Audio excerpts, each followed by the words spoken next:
has Barber Road come out of his last breeze, that 6 furlong breeze, and is he a happy horse here at Churchill Downs? Yeah, he really is. I mean, he came out of that breeze very well, in great shape. That day the track was very muddy, and I wanted to make sure we get him over that muddy track because you never know. Churchill, that first Saturday in May, usually you got some rainy weather, but we're prepared.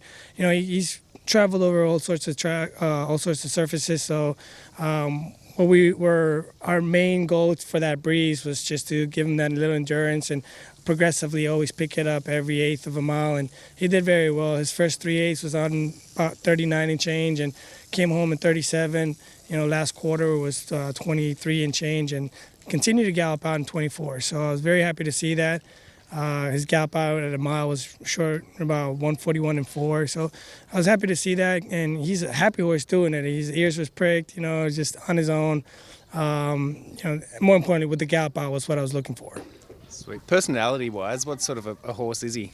Oh, man, he's a fun horse to be around. I mean, obviously, you can tell he loves the attention. I can tell you that. He just knows that he's the barn favorite. Everybody comes around, and you see I just whistled at him. He turned around like a puppy dog and just came straight to the front of the barn, out of the stall. And now he's a character. I described him earlier like, that Peter Parker character, from Spider-Man. He's a young kid, just always happy to just be around Goofy, but gets his job done, He's my hero, Nice one. Since the Arkansas Derby, how much do you think he's progressed? He came out of that race in really good shape. Again, it's fun to see him because he doesn't get his running done until very late. And, I'm almost afraid that he thinks that the wire's at the 7/8 instead of, where the finish line is. But he just gets to rolling, and he gets better and better after each work and each race. We kept him at Oaklawn a little longer. I didn't want to ship him right after that race because I wanted him to fully recover on his own. The track was quiet at Oaklawn. Let him get back on the track, without so much commotion and the shipping and the cameras and all that stuff. So once he was fully recuperated from his race, we came back and, he acclimated really well and really fast over here. Nice. Can Barber Road be more forwardly placed than what many expect him to be in the Derby? Yeah, no, I think so. You take a look at, he's a late running style. Everybody thinks he's a deep closer, but in realistically, he's not really that far off of it. If you watch his races, in the Arkansas Derby, I think he was the furthest. He was 7 lanes.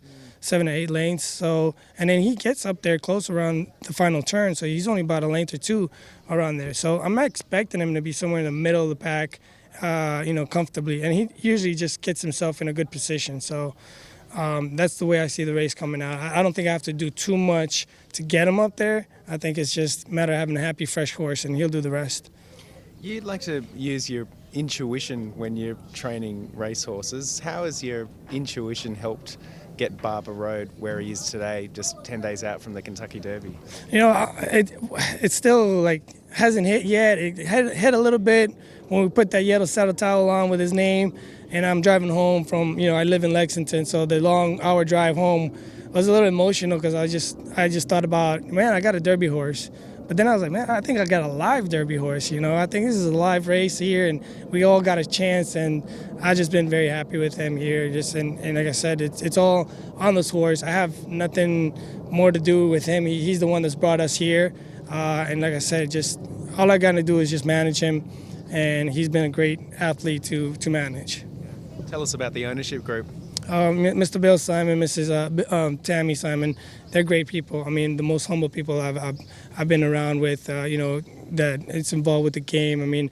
Everybody to a sense, you got to understand this is an emotional game. It's a game also that you lose more than you win, but every time you win, though, it's very special. And they've given me an opportunity to, shine with the big guys here, and I thank them a lot for that. But it's a great people to be around. You can talk to them about anything. Bill Simon's helped me a lot with kind of giving me my ideas of business management, and he's helping me here, and I'm helping him win races. So it's a good relationship. And hopefully you can help him win the biggest race of all in Saturday weeks. Now that we're getting so close, have you pinched yourself? Have you thought about? Have you managed to dare to dream and feel like what it would be like to win? Yeah, it feels great. I have I'm going in here with confidence. I'm going in here to want to win. I want to win this race. We're going in there to win it with that mentality. It's it.